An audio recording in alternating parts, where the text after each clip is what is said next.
문제는 어느 순간부터 코스피 3000이라는 숫자가 당연시되고 이 이하로 내려갔을 때 뭔가 잘못된다라는 어떤 정의가 투자자들의 조급함에서 비롯되는 측면 등이 있을 수가 있는데, 주가가 오르냐 내리냐를 떠나서 당분간 왕성한 투자 활동을 해야 된다는 것에 포인트를 맞춰둘 필요가 있겠고요. 대신 한편으로는 투자자들이 너무 많은 정보를 흡수하려고 하지 않은가. 최근에 세미나나 이제 투자자들과 소통할 수 있는 계기에서 강조드리고 있는 부분은 어떤 가격의 변화 아니면 추세에 대한 집착을 가급적 버려달라는 말씀을 드리고 있는데요.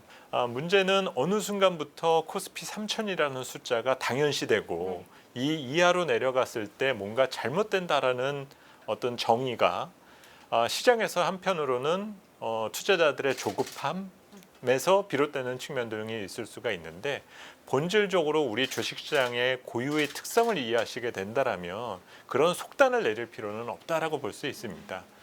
현재 우리가 알아야 할 것은 당분간 저금리 환경이 바뀌지가 않고, 우리는 주가가 오르냐 내리냐를 떠나서 당분간 왕성한 투자 활동을 해야 된다는 것에 포인트를 맞춰둘 필요가 있겠고요.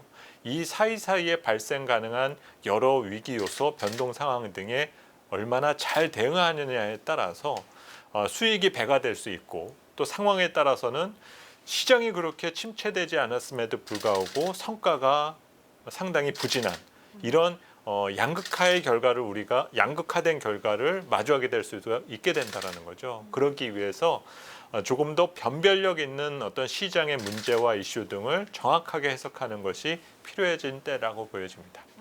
그 연간 전망 당시에도 그랬었고, 기저 측면에 있어서 올 상반기가 모든 것들이 다 좋아집니다.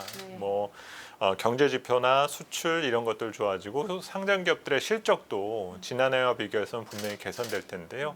문제는 이런 대부분의 투자자들이 인지하고 있는 모멘텀의 변화는 이미 주가에 어느 정도는 반영돼 있다는 점을 전제할 필요가 있고, 이를 토대로 놓고 본다라면 올해 상반기에 지난해 하반기와 같은 또 한 번의 점프업을 낙관하는 것은 조금 버겁다라고 저희는 판단을 하고 있습니다. 문제는 이런 단기간의 변화가 추세를 바꿀 것이냐에 대한 걱정으로 투자자들은 바로 직결하고 있다는 점을 들 수가 있겠는데요.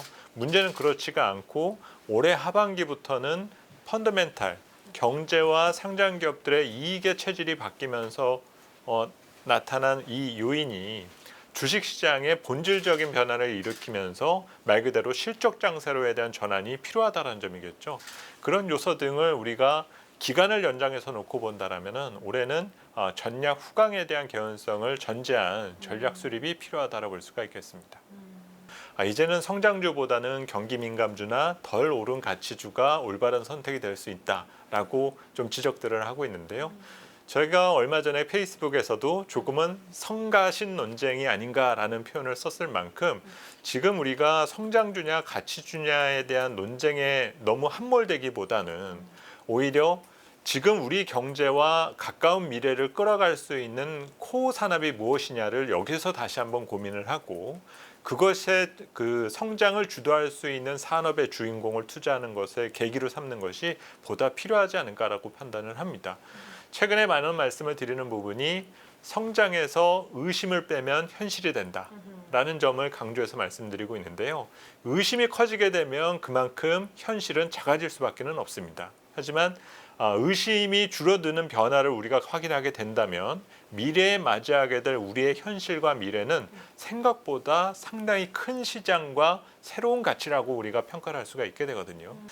최근 주가가 쉽게 오르지 못했었던 이유 중에 하나가 그 실적을 봐야지만 내가 성장주에 대한 믿음을 갖고 더 추가 상승을 용인할 수가 있게 될 텐데, 문제는 실적이라는 것이 매주 매달 나오는 것이 아니라 분기에 한 번 정도 확인이 된다는 거죠. 그렇다 보니 이 상황을 우리가 기다리기 어려워서 나타나게 되는 어떤 가격적 저항이 1월 이후에 현재까지의 모습이다라고 볼 수 있습니다. 문제는 4월 이후부터 시작되는 이 실적 시즌이 우리가 기다려왔던 실적 장세의 조건을 충족하게 된다라면은 오히려 좋은 기업이 그를 바탕으로 더 오를 수 있다라는 어떤 그 잠재력을 보여줄 수가 있기 때문에 앞으로 이제 실적 장세에 대한 대비와 각자의 기준을 세워두는 부분 등이 필요한 때라고 생각합니다. 이제 시장 금리가 오르면서 투자자들의 혼선도 찾아왔고 그리고 금융시장도 그런 변화에 반응하는 조짐 등을 보여주었었는데요. 저는 대신 한편으로는 투자자들이 너무 많은 정보를 흡수하려고 하지 않은가, 그리고 여러 금융지표나 거시지표 변화에 대해서 현미경 분석을 할 뿐 그 큰 흐름에 대한 변화를 우리가 인지하지 못하는 것은 아닌가라는 생각을 조금 하고 있습니다.